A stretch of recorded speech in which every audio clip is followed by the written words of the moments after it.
Mi abuelo me heredó todo, y mi tío convirtió mi vida en un infierno. Historia de Reddit. Hola, comunidad. Nunca pensé que terminaría contando algo tan personal en internet, pero ya no sé si hice lo correcto o si toda mi familia tiene razón y el malo de esta historia soy yo. Hace 3 meses encontré todas mis cosas aventadas en la banqueta de la casa donde crecí. Mi ropa estaba dentro de bolsas negras de basura. Mis herramientas tiradas en el piso. Las fotografías de mis abuelos hechas pedazos. Y sentado en una silla, tomándose un café como si nada hubiera pasado, estaba mi tío Oscar. Cuando me vio llegar, sonrió. Ya era hora de que entendieras que esta casa siempre ha sido mía. Lo miré sin poder creer lo que veía. La casa es mía, tío. El testamento es muy claro. Él soltó una carcajada. Eso ya lo veremos. En ese momento no imaginaba todo lo que todavía me faltaba vivir. Pero para que entiendan por qué mi propio tío quería sacarme de una casa que legalmente me pertenecía, tengo que regresar 5 años atrás, cuando mi abuelo todavía estaba vivo. Mi nombre es Daniel. Tengo 29 años y soy de León, Guanajuato. Mi abuelo se llamaba Ernesto. Para todos era don Ernesto. Durante 37 años trabajó en la Comisión Federal de Electricidad. Entró siendo ayudante de cuadrilla cuando apenas tenía 20 años. Con el paso del tiempo aprendió de todo. Subía postes. Reparaba transformadores. Salía de madrugada cuando había tormentas. Muchas veces regresaba a casa con las manos llenas de cortadas. Pero siempre decía lo mismo. Mientras haya trabajo, nunca les faltará comida. Y cumplió. Gracias a ese empleo construyó una casa enorme de 2 plantas. Compró un terreno. Ahorró dinero. Y, sobre todo, logró algo de lo que siempre se sintió orgulloso. Ayudar a 4 de sus 7 hijos a entrar a trabajar también en la CFE. En aquellos años las recomendaciones pesaban mucho. Mi abuelo nunca aceptó dinero por ayudar a nadie. Solo hablaba con la gente correcta. Les abrí la puerta. Mantenerse depende de ustedes. Eso repetía siempre. Mi papá era el mayor de los 7. Después venían mis tíos Arturo, Miguel, Ricardo, Sergio, Julián y, finalmente, Óscar. El más chico. El consentido de mi abuela. Óscar era diferente a sus hermanos. Desde joven les dijo que era gay. La mayoría de la familia lo aceptó sin problema. Mi abuelo nunca hizo comentarios. Mi abuela lo defendía cuando algún pariente intentaba criticarlo. El verdadero conflicto nunca fue su orientación. Todo empezó cuando apareció Mauricio, la pareja de Óscar. La primera vez que lo conocimos fue en una comida familiar. Ni siquiera habían pasado 20 minutos cuando ya estaba criticando la casa.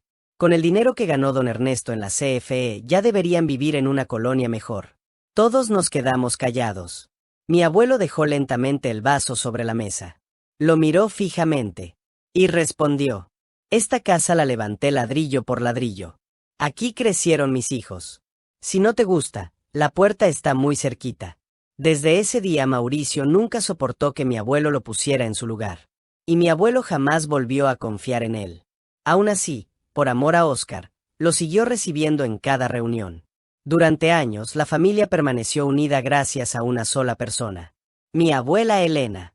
Ella era quien organizaba las comidas, los cumpleaños, la Navidad, el Día de las Madres, todo. Pero la diabetes comenzó a deteriorar su salud. Al principio parecía controlada. Después llegaron los problemas en los riñones, las infecciones, las hospitalizaciones, hasta que una mañana recibimos la llamada que ninguno quería escuchar. Mi abuela había fallecido. Nunca olvidaré el rostro de mi abuelo durante el funeral. Parecía un hombre completamente distinto. No lloró. No gritó. Simplemente se quedó mirando el ataúd durante horas. Como si junto con mi abuela también hubiera enterrado las ganas de seguir viviendo.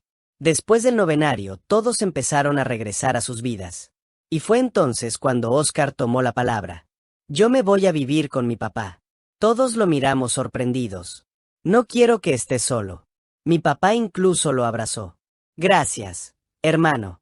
Pensábamos que era el mejor regalo que podía recibir mi abuelo. No sabíamos que ese sería el principio de todos nuestros problemas. Un mes después Mauricio también se mudó. Según ellos, para ayudar con los cuidados. Nadie puso objeciones. Al contrario. Mis tíos comenzaron a organizarse para apoyar económicamente. Cada mes uno depositaba 2,000 pesos. Otro 3,000. Mi papá enviaba 4,000 porque decía que era el mayor y le correspondía ayudar más. Además de todo eso estaba la pensión de mi abuelo. Entre todos reunían una cantidad suficiente para que no le faltara absolutamente nada. Medicinas, comida, consultas, enfermeras si algún día las necesitaba. Todos confiaban en Óscar. Yo también. Hasta que empecé a notar cosas extrañas. Cada vez que visitaba a mi abuelo encontraba menos comida en el refrigerador. Las frutas desaparecían muy rápido. Los medicamentos parecían durar demasiado. Una tarde encontré a mi abuelo preparando café con un pan duro. Le pregunté, ¿ya comió? Sonrió. Sí, mijo. Pero su estómago sonó tan fuerte que ninguno de los dos pudo fingir que no lo habíamos escuchado. Salí a comprarle pollo rostizado. Cuando regresé, devoró la comida como alguien que llevaba horas sin probar bocado. Eso me dejó inquieto. No dije nada. Pensé que quizá había sido un caso aislado. Qué equivocado estaba. Meses después llegó la pandemia. Y con ella, la peor decisión que pudo tomar mi familia. Óscar creó un grupo de WhatsApp. Escribió. Por recomendación del médico, nadie va a visitar a mi papá. Es población de riesgo y no vamos a poner en peligro su vida. Todos estuvimos de acuerdo. Parecía lo más responsable. Pero las semanas comenzaron a pasar. Después los meses. Y nadie podía verlo. Cada vez que alguno intentaba visitarlo, Óscar salía a la puerta. Está dormido. Está cansado. Hoy no quiere recibir visitas. Siempre había una excusa diferente. Hasta que un domingo decidí marcarle directamente al teléfono de la casa. Tardó varios tonos en contestar. Cuando escuché su voz sentí un enorme alivio. Bueno, abuelo, soy Dani. Hubo un silencio largo. Después respondió con una voz triste que todavía hoy me duele recordar. Pensé que ya se habían olvidado de mí. Sentí un nudo en la garganta. ¿Cómo que nos olvidamos de usted, abuelo?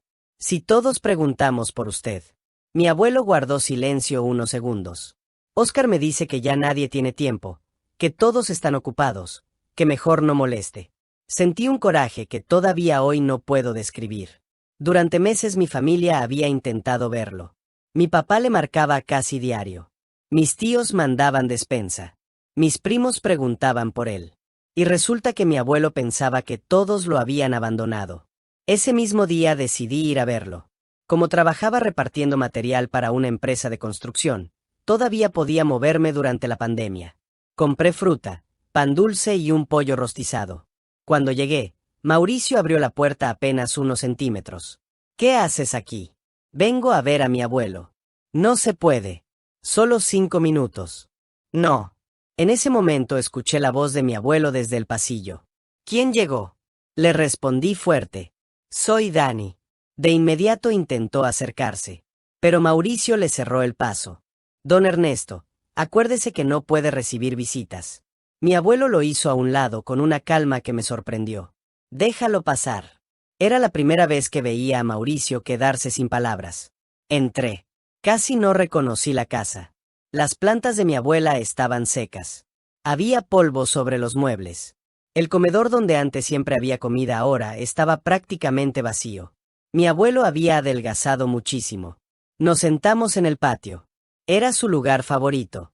Después de unos minutos de plática me hizo una pregunta que me dejó helado. ¿Hace cuánto no viene tu papá? La semana pasada. Frunció el ceño. ¿Cómo? Sí. Vino con mi mamá. Trajeron despensa. Mi abuelo me miró confundido. Óscar me dijo que hacía meses que no venían. Ahí entendí todo. Óscar no solo impedía que la familia entrara, también le mentía a mi abuelo. Le hacía creer que nadie se acordaba de él.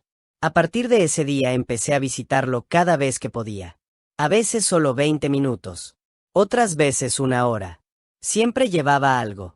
Fruta, leche, medicinas. O simplemente un café para sentarnos a platicar. Y empecé a notar un patrón. Cuando llegaba con bolsas del supermercado, Mauricio era amable. Hasta sonreía. Pero si llegaba únicamente a saludar, cambiaba completamente. Don Ernesto está descansando. Hoy no puede recibir a nadie. Regresa otro día. Todo dependía de si llevaba algo. Un viernes coincidía fuera de la casa con mi tío Ricardo. Se veía muy molesto. ¿A ti sí te dejan pasar? A veces. Resopló con coraje. Pues Mauricio me pidió 5,000 pesos para dejarme ver a mi papá. Pensé que era una broma. No lo era. Durante los siguientes días hablé discretamente con varios de mis tíos. Todos me contaron historias parecidas. A uno le habían pedido dinero para unas supuestas medicinas. A otro para estudios médicos.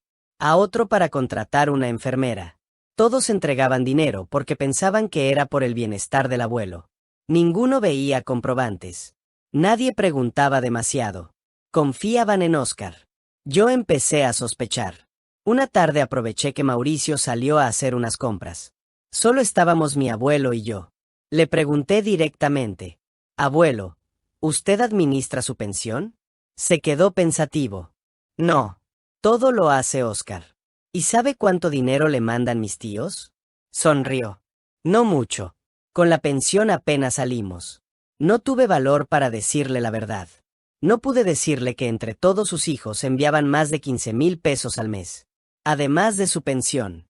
Porque entendí algo. Mi abuelo no tenía idea del dinero que entraba a la casa. Todo lo manejaba Óscar. Antes de irme ese día, mi abuelo entró lentamente a su habitación. Regresó con un teléfono viejo. De esos que ya casi nadie usa. «Guárdame esto». Lo miré confundido. «¿Qué tiene?». «Solo prométeme que no lo vas a revisar hasta que yo ya no esté». «¿Por qué dice eso?». Sonrió con tristeza. «Porque ya viví mucho, mijo. Y hay cosas que algún día vas a tener que escuchar». Acepté. Guardé el teléfono en la guantera de mi coche. Nunca imaginé lo importante que sería. Las semanas siguieron pasando. Mi abuelo comenzó a enfermar cada vez más. Ya casi no salía al patio. Le costaba caminar. Pero nunca perdió las ganas de platicar. Un día me dijo algo que todavía recuerdo. ¿Sabes cuál fue el mayor orgullo de mi vida? Pensé que respondería la CFE. O la casa. Negó con la cabeza. Mi familia. Hizo una pausa. Y también fue mi mayor fracaso. No entendía a qué se refería. Él mismo respondió: «Mientras tu abuela vivió, todos seguían unidos. Cuando ella murió, cada quien empezó a pelear por cosas que no valían la pena». Bajó la mirada. El dinero cambia a la gente, Dani. Pero la soledad, también. Me quedé en silencio. Nunca lo había visto hablar así. Antes de despedirme me tomó del brazo. «Pase lo que pase, nunca dejes que el dinero destruya a la familia». Le prometí que así sería. Fue la última conversación larga que tuve con él. 2 semanas después recibí la llamada que cambió mi vida. Mi papá lloraba. «Hijo». Sentí un vacío en el estómago. «¿Qué pasó?». «Mi papá falleció esta madrugada. No recuerdo cómo llegué a la casa. Solo recuerdo ver la carroza. A toda mi familia reunida. Y a Óscar llorando desconsoladamente frente al ataúd. Pero algo no me cuadraba. Había lágrimas. Sí. Pero también había una ansiedad extraña. Como si estuviera esperando que ocurriera algo. Después del funeral ocurrió. El abogado de mi abuelo citó a toda la familia para leer el testamento. Todos pensábamos lo mismo. La casa sería para los 7 hijos. Era lo lógico. Nadie imaginaba la sorpresa que nos esperaba. Y mucho menos yo. Llegamos al despacho del abogado 2 semanas después del funeral. Éramos todos. Mis 6 tíos. Mi papá. Mis primos. Incluso Mauricio estaba sentado junto a Óscar, como si también fuera parte de la herencia. El ambiente era tenso. Nadie hablaba. El abogado acomodó unos documentos y rompió el silencio. «Antes de comenzar, quiero aclarar algo. Don Ernesto modificó su testamento hace poco más de 1 año. Lo hizo por voluntad propia y presentó los certificados médicos que acreditaban que estaba en pleno uso de sus facultades». En cuanto terminó esa frase, vi cómo Mauricio dejaba de sonreír. El abogado comenzó repartiendo algunos ahorros entre los hijos. No eran cantidades grandes. Después leyó que unos terrenos se venderían y el dinero se repartiría en partes iguales. Todos seguían tranquilos. Hasta que llegó el momento de la casa. Respecto al inmueble ubicado en la ciudad de León. Todos levantaron la vista. Don Ernesto designa como heredero único a su nieto Daniel. Sentí que el corazón se me detuvo. ¿Perdón? Pregunté casi sin voz. El abogado volvió a leer mi nombre. No había escuchado mal. La sala explotó. Eso no puede ser. Seguro lo manipuló. Es un fraude. Óscar se levantó de golpe y golpeó la mesa. Ese chamaco le robó la herencia a mi papá. Yo apenas podía hablar. Yo no sabía nada. Entonces el abogado levantó la mano. Todavía no termino. Sacó un sobre color café. Don Ernesto pidió que esta carta fuera leída delante de toda la familia. La habitación quedó completamente en silencio. El abogado abrió el sobre. Comenzó a leer. Si están escuchando esta carta, significa que ya me fui con Elena. Mi tía comenzó a llorar. Primero quiero darles las gracias a mis 7 hijos. Todos tuvieron errores, igual que yo, pero también me dieron muchas alegrías. Después hizo una pausa. Quiero dejar claro que Daniel nunca me pidió esta casa. Todos me miraron. Él fue el único que siguió visitándome cuando creyó que no iba a recibir nada a cambio. Sentí un nudo en la garganta. El abogado continuó. También quiero decir algo que varios de ustedes no saben. Durante mucho tiempo pensé que mis hijos se habían olvidado de mí. Después descubrí que eso era mentira. Óscar comenzó a ponerse nervioso. Mauricio bajó la mirada. Descubrí que muchos intentaban venir a verme y se les impedía la entrada. Nadie respiraba. También descubrí que el dinero que me enviaban nunca llegaba completo. Entonces ocurrió algo que nadie esperaba. El abogado sacó otro objeto. Era un teléfono viejo. Exactamente el mismo que mi abuelo me había dado meses antes. Me pidió que lo encendiera. Lo hice. Había varios archivos de audio. El abogado reprodujo el primero. La voz de mi abuelo llenó la habitación. Hoy es 14 de marzo. Estoy grabando esto porque creo que algún día mi familia necesitará saber la verdad. Todos permanecían inmóviles. Mis hijos sí vienen a buscarme, pero muchas veces no los dejan entrar. Óscar cerró los ojos. También sé cuánto dinero mandan para mí. Mi papá comenzó a llorar. Yo nunca recibo todo. Después se escuchó otra voz. Era Mauricio. No sabía que estaba siendo grabado. Viejo, deja de preguntar tanto por el dinero. Con lo que te damos deberías darte por servido. Sentí que la sangre me hervía. El siguiente audio era todavía peor. No les abras la puerta si no traen dinero. Que aprendan que todo cuesta. Era Mauricio otra vez. Mi abuelo había dejado el teléfono grabando por accidente, o quizá a propósito. Nadie dijo una palabra. El abogado apagó el aparato. Después terminó de leer la carta. No dejo esta casa para castigar a mis hijos. La dejo a quien me recordó que todavía tenía una familia. Pero también le pido una última cosa. No abandones a tu tío Óscar. A pesar de todo, sigue siendo mi hijo. Las últimas palabras hicieron que todos guardaran silencio. Yo ya no podía contener las lágrimas. El abogado cerró la carpeta. Eso es todo. Óscar salió del despacho dando un portazo. Mauricio fue detrás de él. Pensé que todo había terminado. Me equivoqué. 2 semanas después terminé los trámites legales. La casa ya estaba a mi nombre. Fui con la idea de comenzar a limpiarla. Pero apenas abrí la puerta encontré un desastre. Mis herramientas habían desaparecido. Varios muebles estaban rotos. Las fotografías de mis abuelos habían sido arrancadas de las paredes. Respiré profundo. No quería pelear. Busqué a Óscar. Lo encontré en la cocina. Tío, no quiero problemas. Él ni siquiera levantó la vista. Pues yo sí. No pienso correrte. Solo quiero que podamos vivir en paz. Se rió con desprecio. ¿Paz? Se acercó lentamente. Esa casa me pertenecía. Mi papá me la prometió. Nunca fue así. Claro que sí. Golpeó la mesa. Tú llegaste al final y te llevaste todo. Intenté explicarle que yo jamás pedí la herencia. No sirvió de nada. Desde ese día comenzaron las maldades. Desaparecían mis llaves. Me escondían documentos. Una mañana encontré azúcar dentro del tanque de gasolina de mi camioneta. Otra noche desperté porque habían roto los vidrios del patio.